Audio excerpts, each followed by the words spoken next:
Salve alunos do canal Atualize Educação. Hoje falaremos sobre a Contra-Reforma ou simplesmente Reforma Católica, o contra-ataque que a Igreja Católica empreendeu a partir da metade do século XVI, ou seja, a partir da metade dos anos de 1500, o contra-ataque que a Igreja Católica empreendeu contra o nascimento da Igreja Evangélica e a sua expansão pelo mundo por meio da Reforma Protestante feita por Martinho Lutero em 1517. Mas antes de falarmos sobre o Concílio de Trento, que decidiu como seria esse contra-ataque católico, é preciso falar sobre a Reforma Protestante, revisar esse conteúdo e também falar um pouco sobre as causas da Reforma Protestante, porque a Reforma Protestante foi a causa da Contra-Reforma. Bem, Santo Agostinho, lá nos anos 400 depois de Cristo, o grande filósofo da Igreja Católica, o primeiro grande filósofo da Igreja Católica, afirmava a sua visão platônica do mundo. Existem dois mundos, a cidade de Deus e a cidade dos homens.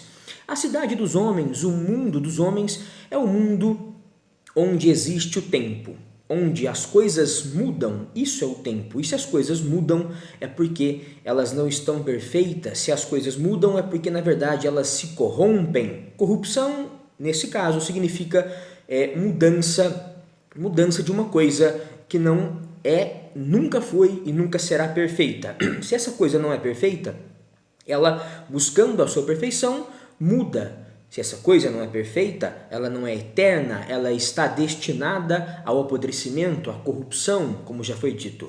A cidade dos homens, o mundo material, é um mundo corruptível, é um mundo da corrupção onde as coisas apodrecem e se estragam como a carne humana. Em oposição a esse mundo está o mundo de Deus, a cidade de Deus, onde não existe o tempo, mas a eternidade. Eternidade significa que as coisas não mudam porque estão perfeitas. É o mundo da imutabilidade. As coisas não se corrompem, as coisas não mudam. Bem, partindo dessa visão de mundo perfeito, cidade de Deus, e mundo imperfeito, mundo incorruptível e mundo corruptível, cidade de Deus e cidade dos homens, pensemos que a Igreja Católica, por estar na cidade dos homens, é sim uma instituição social corruptível, uma instituição social que pode, assim como todos os seres humanos e as suas instituições, buscar a riqueza, buscar os bens materiais, e é isso que acontecia com a Igreja Católica daquela época. A busca pela riqueza material, a busca pelo poder político sobre os homens fez com que a Igreja Católica corrompesse, estragasse o cristianismo, pervertesse. O cristianismo, que em essência era humildade, passou a ser riqueza material. A Igreja Católica havia institucionalizado a relação do homem com Deus, ou seja, só se podia chegar a Deus por meio da Igreja Católica. Por exemplo, uma alma pagã só poderia ser batizada pela Igreja Católica. As relações sexuais entre homem e mulher só poderiam se tornar sagradas ou permitidas por Deus dentro do sacramento casamento da Igreja Católica. Ou seja, ela era a única instituição religiosa que, e portanto, monopolizava na Europa essa relação do homem com Deus. Além disso, ela monopolizava a verdade. Somente a Igreja Católica, somente o clero, que era menos de 2% da população europeia, era alfabetizado. Portanto, esse clero que sabia latim, sabia o que estava escrito na Bíblia em latim, na Vulgata. Vulgata é a Bíblia oficial da Igreja Católica, é a Bíblia escrita em latim. Enfim, só os padres sabiam latim, só os padres sabiam ler e escrever, só eles, que eram menos de 2% da população europeia do século XVI, poderiam ter acesso à verdade católica, à verdade cristã e dominá-la, monopolizá-la. Monopólio do poder. Poder econômico. O alto clero, os bispos, arcebispos, cardeais, papas, pertenciam à nobreza. E, por meio de doações, por meio de dízimos, por meio da sua influência perante a classe dos nobres, esse alto clero chegou a possuir de 1/3 a 40% das terras europeias, de 1/3 a 40% de todas as terras europeias, terras que eram o bem econômico, que eram o meio de produção da época, mais importante da época. Bem, o alto clero e a Igreja Católica possuíam um grande prestígio social, justamente por isso. Por quê? O alto comando da Igreja Católica, bispos, arcebispos, cardeais e papas, vinham da classe social mais prestigiada, a classe da nobreza. Além disso, naquela pirâmide social que vocês estão acostumados a ver nos livros didáticos sobre a história medieval, a Igreja Católica, até o século XVI, até a Reforma Protestante, se encontrava lá em cima. O clero era a primeira classe social, a classe mais prestigiada, porque era a classe que cuidava das almas, que protegia as almas humanas na guerra santa de Deus contra o diabo. A classe social mais prestigiada, uma instituição riquíssima que monopolizava a verdade, que monopolizava a relação do homem com Deus, tudo passava por ela. A Igreja Católica passou a ter gradativamente, a partir da formação dos Estados Nacionais, séculos XV, Portugal um pouco antes, né? Século XII, XIII, enfim, a Igreja Católica, nessa formação dos Estados Nacionais, passou a flertar, passou a casar-se com o poder real, por meio do Estado Nacional e de uma teoria que São Tomás de Aquino, pensador católico do século XIII, anos de 1200, havia desenvolvido. São Tomás de Aquino afirmava que se o Estado, se o poder político cuida da lei positiva, a lei da sociedade, a lei que preserva a sociedade, é a Igreja Católica que cuida da lei divina, a lei que preserva não a vida em sociedade, mas a vida eterna, aquela vida que é mais importante. São Tomás de Aquino, então, lá nos anos de 1200, lá no século XIII, no meio da Idade Média, da Baixa Idade Média, criou uma teoria que seria usada para justificar o poder dos reis. Justificar o poder dos reis como um poder divino, dando muito poder à própria Igreja Católica, pois se o rei governa em nome de Deus, quem fala em nome de Deus, quem fala as verdades de Deus é a Igreja Católica, que portanto, se encontraria acima do próprio rei. Bem, poder político, prestígio social, poder econômico, monopólio da verdade, monopólio das relações entre homem e Deus. Essa era a Igreja Católica que também vendia indulgências, vendia o perdão. Lutero, quando fez a reforma em 1517, se revoltou principalmente contra a indulgência plena, uma forma de compra de um perdão completo, ou seja, quem comprasse a indulgência plena, quem doasse à Igreja Católica ouro, prata, joias, gado, terras, enfim, em quantidade suficiente, ganharia o perdão dos pecados que cometeu e dos pecados que ainda cometeria por toda a vida, a indulgência plena. Além da indulgência plena, a venda de indulgências comuns era muito frequente na Igreja Católica do século XVI. Comprava-se o perdão do pecado que se cometeu, comprava-se o perdão do pecado que iria se cometer, comprava-se o perdão do pecado que um parente havia cometido, retirando-o dos quintos dos infernos e colocando-o nos quartos, nos terceiros dos infernos. Enfim, o perdão era comprado e era vendido caro pela Igreja Católica. Essa igreja também vendia as relíquias, relíquias sagradas, na maioria das vezes falsas, ossos de galinha carbonizados como se fossem ossos de santos, pregos enferrujados como pregos da cruz de Cristo, pedaços de madeira velhos como se fossem pedaços da cruz de Cristo, cabelos humanos como se fossem cabelos de santos, tecidos como se fossem pedaços do santo sudário. O senhor escritor, pensador Thomas More, na Inglaterra, afirmou que se fossem juntados todos os pedaços de madeira vendidos como se fossem pedaços da cruz de Cristo, daria para se reconstruir a própria Arca de Noé. Enfim, venda de cargos dentro da Igreja Católica, a chamada simonia, A igreja, portanto, não estava preocupada com a formação intelectual dos seus padres. Não havia o seminário, havia sim uma venda de cargos. Comprava-se o cargo de bispo, comprava-se o cargo de arcebispo, comprava-se o cargo de cardeal e de papa. Enfim, uma ignorância, a ignorância corria solta entre os sacerdotes da Igreja Católica daquela época. A Bíblia estava escrita só em latim. Isso reforçava, como eu disse, o monopólio da verdade cristã.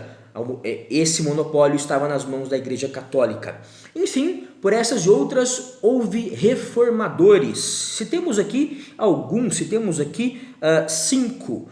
John Wycliffe, John Hus, João Calvino, Martinho Lutero e Henrique VIII.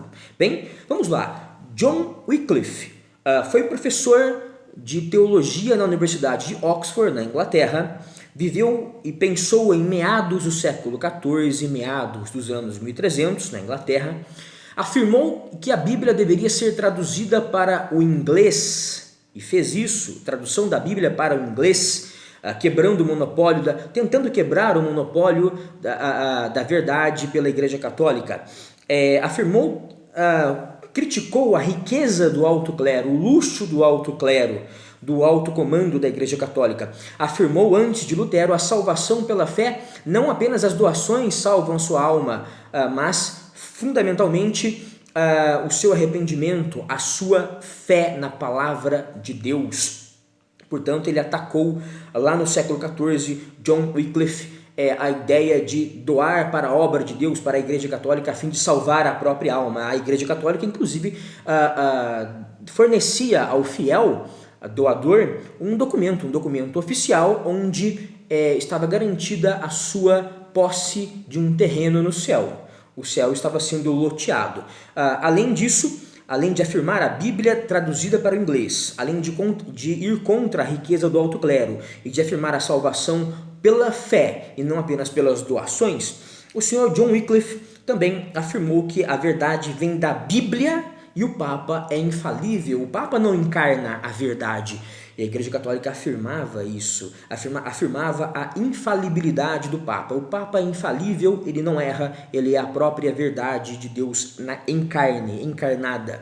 Enfim, John Wycliffe foi preso, mas não escapou, ele escapou da fogueira, o que não aconteceu com o seu xará, John Hus. John Hus viveu um pouquinho depois, final do século XIV, anos de 1300, começo do século XV, anos de 1400. John Hus também foi professor de teologia, mas na Universidade de Praga, a atual República Tcheca. John Hus, sendo professor de teologia na atual República Tcheca, na Universidade de Praga, ele afirmou que a Bíblia deveria ser traduzida para as línguas nacionais. Traduziu a Bíblia para o tcheco.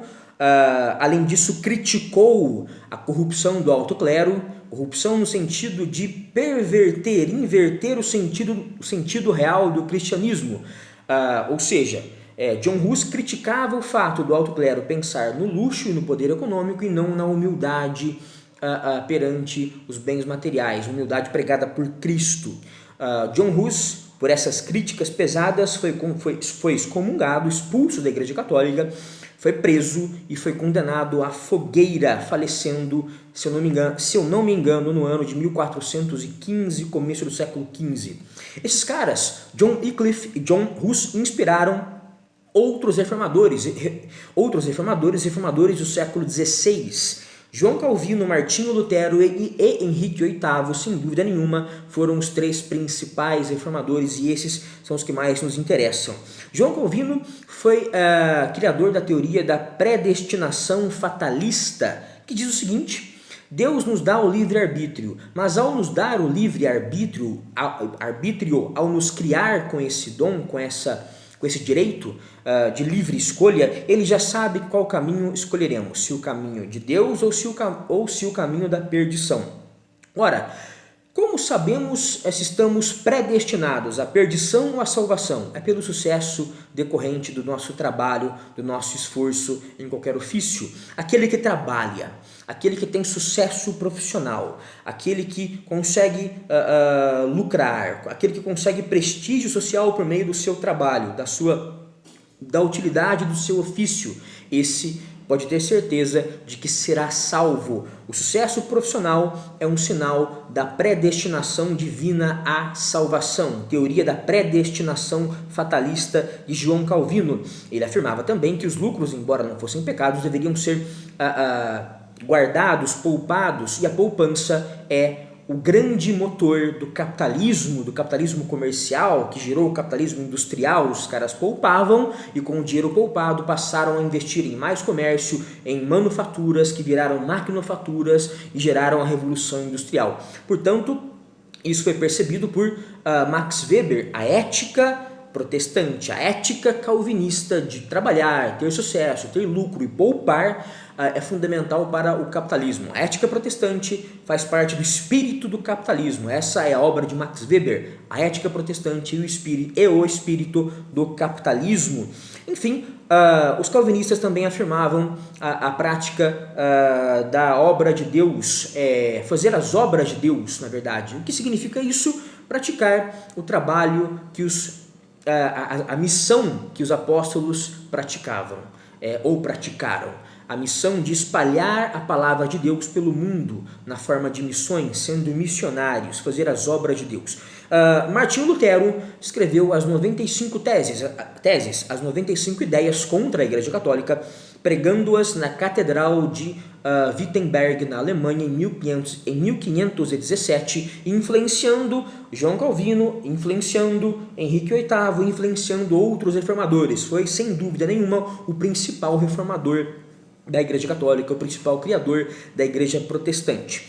Foi excomungado, mas foi julgado e absolvido por um amigo, por um nobre admirador seu, o príncipe Frederico III, o sábio, príncipe do estado do reino da Saxônia, atual Alemanha.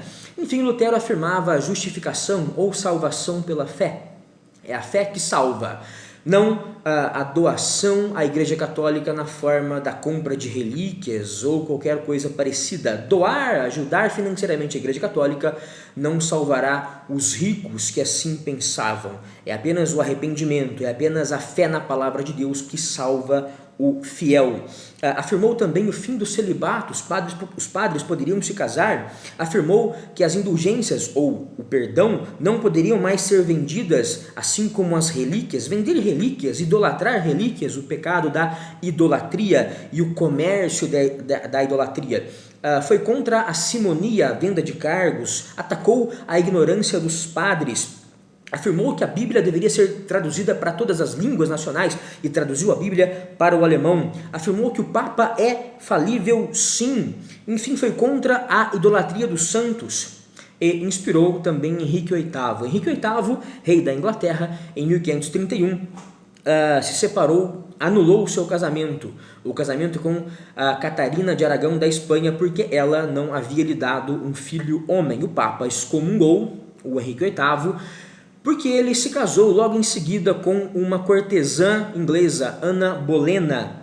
Enfim, o Papa excomungou Henrique VIII e Henrique VIII criou uma igreja própria, a Igreja Anglicana, com ritos católicos, como por exemplo o batismo e a comunhão, mas também com um espírito protestante. Na Igreja Anglicana não existem santos, não há o culto aos santos e o chefe não é o Papa, mas um arcebispo que comanda a igreja inglesa, a igreja anglicana, a igreja nacional, e o próprio rei.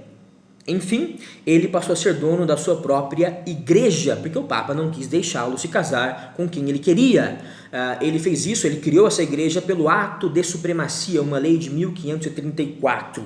Além disso, havia um motivo econômico. Henrique VIII não queria que os dízimos fossem para Roma. Henrique VIII estava interessado nas terras, nas propriedades rurais da Igreja Católica. Tomou essas terras, vendeu essas fazendas e os mosteiros para burgueses, doou parte dessas terras e mosteiros para amigos nobres seus, enfim, não permitiu mais que os dízimos fossem para Roma, mas os dízimos ficaram com a nobreza local, a nobreza inglesa, que passou a tomar conta da igreja anglicana, a nobreza amiga do Henrique VIII, o rei e seus amigos. Enfim, como a Igreja Católica iria reagir?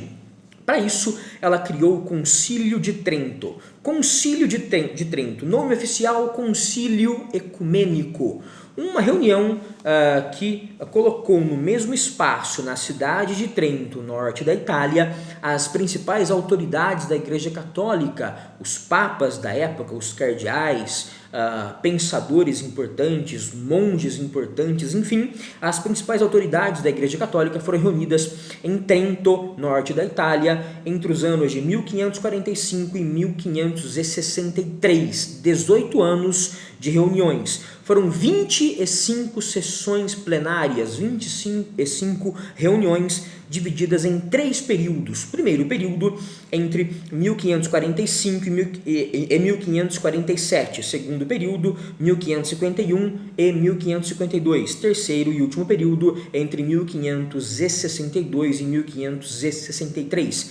18 anos de 25 sessões ou reuniões plenárias públicas para se discutir como reagir ao avanço do protestantismo na Europa e no mundo.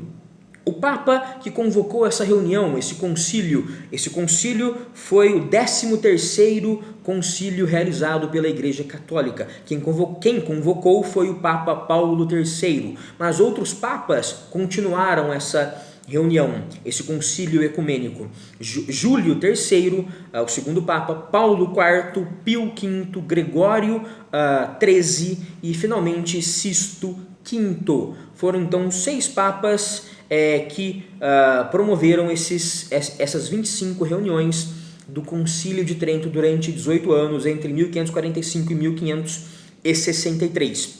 O que ficou decidido nesse concílio? A Bíblia em latim, chamada Vulgata, uma versão traduzida por São Jerônimo, que viveu entre 340 e 420, essa versão lá do século IV e V depois de Cristo, lá do começo da época da Igreja Católica, essa versão de São Jerônimo, versão em latim, foi afirmada como a versão verdadeira, oficial de todo cristão. Vulgata, a primeira versão em latim de São Jerônimo, a versão oficial, contra aquelas traduções que os reformadores pregavam. Afirmou a Igreja Católica o tomismo, a filosofia de São Tomás de Aquino, filosofia essa desse pensador lá do século XIII, anos de 1200, que afirmava a união entre a razão aristotélica e a fé católica. Nesse mesmo canal vocês têm 3 videoaulas sobre São Tomás de Aquino e uma 4ª videoaula bem pequena, com 5 minutos para se entender resumidamente o pensamento aquiniano ou tomista. Enfim, São Tomás de Aquino usava a razão aristotélica para provar a existência de Deus por meio da teoria das 5 vias, das 5 causas. Tá? Ou seja, a Igreja Católica afirmava ser racional, ser aristotélica, ser moderna. Nesse concílio, afirmou-se a condenação da venda de indulgências para agradar aqueles que criticavam a venda de perdão. Condenação da venda de indulgências ou perdão. Condenação da intervenção de príncipes nos negócios da igreja. Era uma cutucada direta ao príncipe da Saxônia, Frederico III, o Sábio, que protegeu, julgou e absolveu Martinho Lutero na Alemanha. Os príncipes não se metem nos julgamentos da Igreja Católica. Enfim, afirmou também o culto aos santos e à Virgem Maria. Culto à Virgem Maria, um culto muito comum pela Europa daquela época e ainda nos dias de hoje. Afirmou que isso não era idolatria, os santos intervêm por nós, são intermediadores entre nós e Deus e fazem milagres. Afirmou que as relíquias eram sagradas. A afirmação das relíquias, portanto, negou a salvação pela fé, a justificação pela fé, teoria de Lutero, afirmando que também as obras ajudam a obra de Deus. A Igreja Católica era importante. Afirmou a infalibilidade do Papa. O Papa é infalível, ele é santo, ele é o Santo Padre. Afirmou o pecado original, muito usado nos sermões, nas missas católicas, enfim, na liturgia católica.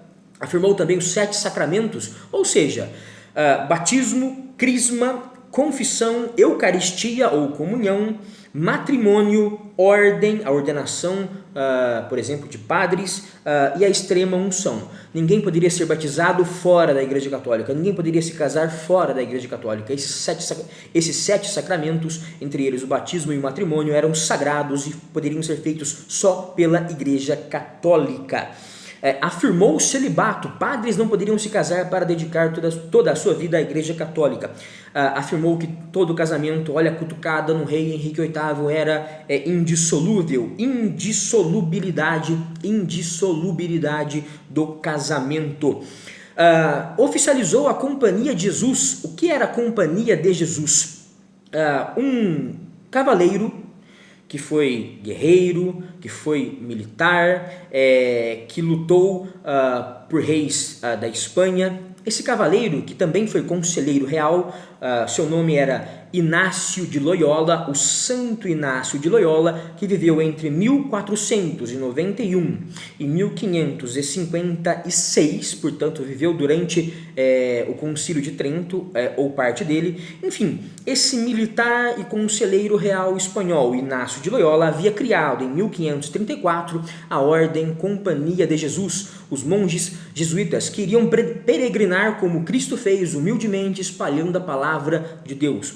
Em 1540, 6 anos após a sua criação, a Igreja Católica oficializa a existência da Companhia de Jesus, ou melhor, reconhece a existência da Companhia de Jesus, em 1540. O que o Concílio de Trento, que começou a ser realizado em 1545, fez? Passou a usar essa Companhia de Jesus de modo oficial como a grande ordem religiosa que iria reafirmar a fé católica no contra-ataque à fé protestante. Os jesuítas ficaram responsáveis, portanto, pelo catecismo, pelo livro do catecismo e pelas aulas de catequese, ou seja, o catequismo e a catequese, usando essa obra com as crianças, passou a ser responsabilidade dos monges jesuítas. Também ficou sob a sua responsabilidade os seminários, ou melhor, ficaram sob a sua responsabilidade os seminários. Os seminários foram criados para elaborar de modo mais sofisticado e menos criticável a formação dos padres. Os jesuítas também ficaram responsáveis por lecionar nas universidades, afirmando novamente esse caráter mais intelectual da Igreja Católica perante as críticas dos reformadores. Os monges jesuítas também ficaram responsáveis pela catequese dos índios aqui na América, enfim, espalhando a fé católica, tentando espalhá-la o máximo possível pela América. E deu certo. A América Latina, do México para baixo, ela é católica, majoritariamente católica ainda. Por fim, criou-se o Index Librorum Prohibitorum, índice de livros proibidos pela Igreja Católica para todos os seus fiéis. Entre eles, claro, as obras de todos os reformadores que criticavam a Igreja Católica. Além disso, claro, reativou-se o Tribunal do Santo Ofício, a Inquisição. Mas o que era a Inquisição e quais os seus métodos de investigação e tortura, nós veremos numa outra videoaula apenas sobre isso. A Inquisição foi um instrumento do medo usado pela Igreja Católica para segurar os fiéis dentro da sua instituição. Fico por aqui. Essa foi a videoaula sobre a Contra-Reforma ou Reforma Católica. Até o próximo vídeo sobre a Inquisição ou Tribunal do Santo Ofício. Muito obrigado e até lá!